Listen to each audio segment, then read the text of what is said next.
அனைவருக்கும் இதயத்தின் பொங்கல் நல்வாழ்த்துக்கள். பொங்கலோ பொங்கல்.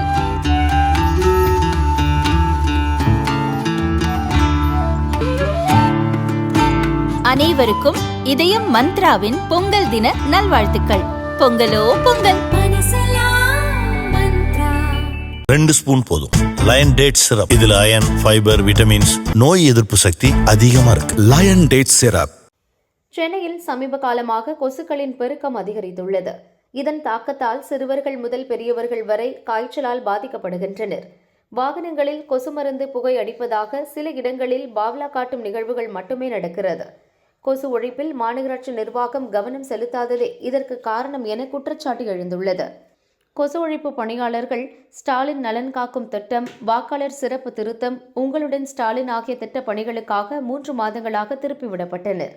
இதனால் கொசு ஒழிப்பு பணி முடங்கிவிட்டதாக சுகாதாரத்துறையினரை ஒப்புக்கொள்கின்றனர்.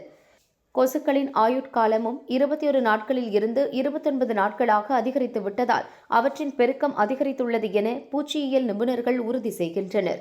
இனியாவது மாநகராட்சி சிறப்பு கவனம் செலுத்த வேண்டும் என மக்கள் கோரிக்கை விடுத்து வருகின்றனர்.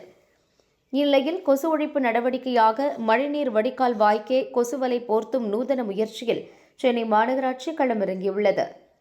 முதற்கட்டமாக திருவொற்றியூர், திருவிக நகர் உள்ளிட்ட பல்வேறு மண்டலங்களில் இந்த பணி நடந்து வருகிறது. அதாவது சாலையில் ஓடும் மழைநீரை வடிகால் வாயினுள் விழும்படி செய்ய ஆங்காங்கே சிறிய அளவிலான தொட்டி அமைக்கப்பட்டுள்ளது. இந்த தொட்டியின் மூடியை திறந்து கொசுவலை போர்த்தி அதன் மேல் மீண்டும் மூடி வைக்கப்படுகிறது. மழைநீர் தேங்காது, அதாவது மழைநீர் வடிகால் தொட்டிக்குள் உள்ள கொசுக்கள் தொட்டி மூடியில் உள்ள துளை வழியே வெளியேறுவதை தடுக்க இந்த முயற்சி மேற்கொள்ளப்படுவதாக அதிகாரிகள் தரப்பில் கூறப்படுகிறது. இதுகுறித்து சுகாதாரத்துறை அதிகாரி ஒருவர் கூறியதாவது: பொதுவாக மழை விட்ட பின் கொசு உற்பத்தி அதிகம் இருக்கும்.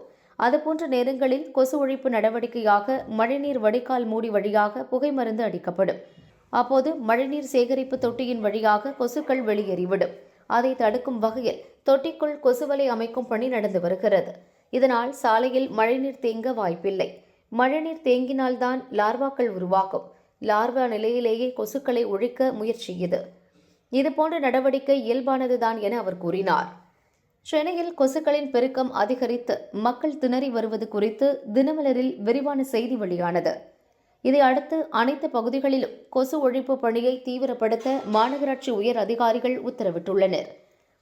இது தொடர்பாக மாநகராட்சி உயர் அதிகாரிகள் அடங்கிய வாட்ஸ்அப் குழுவில் அவசர தகவல் ஒன்று அனுப்பப்பட்டுள்ளது.